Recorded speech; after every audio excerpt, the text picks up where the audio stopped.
giờ lúc chơi như là CM Hmong lại chơiแล้วไว้ขอเกชิงยันอย่างนี้เราเขาเป็นมงหาเดียเกชิอยู่กูตุปเนี่ยอย่าว่าช่วงหนึ่งมูเราเลยรู้เชื่อกูต่อตัวมูปอนหนึ่งนี้เราเอาเราเย็นน่ะสังกัดกูเนี่ยบ้านกูย้อนหนึ่งละเจต่อเชื่อที่เจ้าเชี่ยแล้วให้เจกูย้อนหนึ่งกูเจ้ามูอวดหูปลีเจ้ามูเหลือใกล้เจเฉารู้เชื่อละgiờ lên nói ví dụ cho cái tin mong chỉ hạt cá tê thông cổ tê thông lại luôn đủ, và trả lời họ tôi nói với cho xài mong chỉ tàu lớn đã, cho một giờ là cho một phi và chỉ sáu bé, còn này họ có cuốn đó là sĩ hại đấy, giờ lấy kho có ta chỉ ta sẽ giờ chỉ ta chỉ mới lấy cho tờ Facebook, giờ cho tờ TV, giờ cho thông can đủ nó sẽ là sai, vì lấy chỉ mới kiến gian dành, của mùa nào cũng giờ tụi con đâu mong gọi cũng một sáng lời tụi con nhà là yếu, họ đang chuyển giao nhận được bé nè, lấy một chơi chỉ là lấy nhục hoa, lấy một ít chữ lấy bỏ lấy giờ một chơi, lấy giờ chỉ xong là cầu xong một chơi sẽ lấy cho tụi trai nó mà lúc nào bé tụi nó lấy sẽ hại, lúc nào lấy một bé tụi sĩ hữu tụi chỉ bé, chỉ bỏ thì tụi trong đi trả,แต่chỉ tụi trong đi là rong bỏ đi đây, bé mà đi cho là một sĩ hại sẽ lấy nhẹ đi trả, giờ nó thầu, lúc trai sĩ yếu này ta tao một chúng bé cho bị chơi, tụi sĩ hữu giờ sĩ hữu cho sẵn trong ở cha,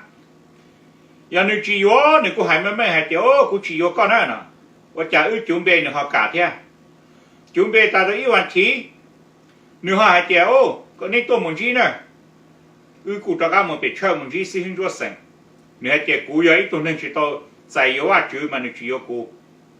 yếu ai cô này bao nhiêu năm nhá. Để chơi xong nhau hậu rồi nè, ấy cứ yếu nữa, tất cả bác sĩ thà này ta tới Louis, nếu cho tao giống rồi giá thiê, xe vui trang cáiตัวแล้วตัวอีหลังอีคุณเนี่ยเจี๊ยบเราเลยตัวเราเขานั่นแต่ละเดี๋ยวรู้เจนนั่นแต่หากแกว่าลีกูตัวป้าเนี่ยนี่กูyếuเนี่ยการตัวตะกี้นอกจากการเนี่ยchỉ trongกูบ่เทคแคcú thứ hai trong cái hai chị cú thế kể nè, lúc nào cú vô là chị cú bỏ cú sẽ chia cú làm một nhiều tao nên trả vặt chị, cho một đầu lúc chơi về Minnesota nè, mua vị trí xíu, cho một bé là chị hay đó chị, giờ nó cú sáng nông hai chị qua là cho chữ lâu nó giờ chữ lâu ý giả là giờ ý cho nâng lâu ý cho lâu nâng, giờ ý cho thì cỡ ta xí hư ý cho thì cỡ chị ta là qua bao giờ chả, lo luôn nó nè, tao hai chị chơi cho nhiều một chơi ba là bạn nó lấy chỉ cả léo lấy hai chị mình nhớ đâu chắc có ý xong chỉ bố mù nhận giống đùa giá hai cái tiền vậy tụi tự lo nhau chơi lá cuộc cờ ta là chỉ ta giờ nó giờ mù cho các mù ở vị trí cho các mù tỏ chơi chơi lo luôn nhà chỉ một chợ đa nó là mà đây chợ đa là mà ít bên này pro lấy pro chỉ bên chợ đa thì bên cho mông sư này chỉ bên ít xong lấy pro sẽ chỉ bên cho mông sư luôn mà có hành nhà nó rồi rồi nè mà lúc nào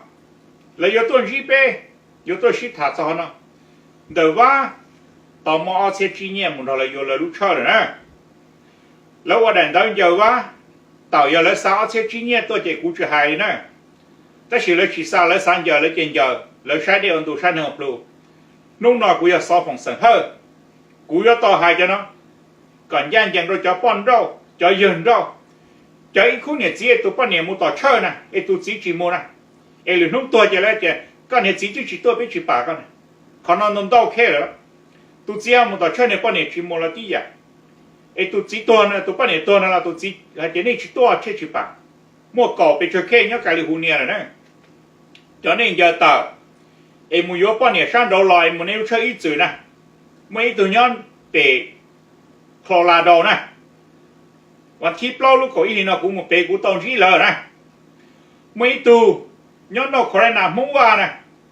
để qua chỉ nó này cho mình cứ tì cũng hay rồi nên nhìn ra hay để ô cả nhìn ra nè giờ lúc nào cũng tao hay nè lỡ chỉ ta thì cũng mới nè cha tờ lúc tết chậm lo nên một chỉ tao nè cũng giờ sáu phòng á tụi tôi chỉ tao xe hú tôi nó cũng thả cũng sáu tông giờ bé giờ chỉ bé sồn gì bao chi sồn bé chua chua cú nhau sang California nè u nhau ở viện này ấy ô trâu rồi nè mà xin chỉ toàn đây sẽ dùng đi chán này ô trâu rồi nè sao đó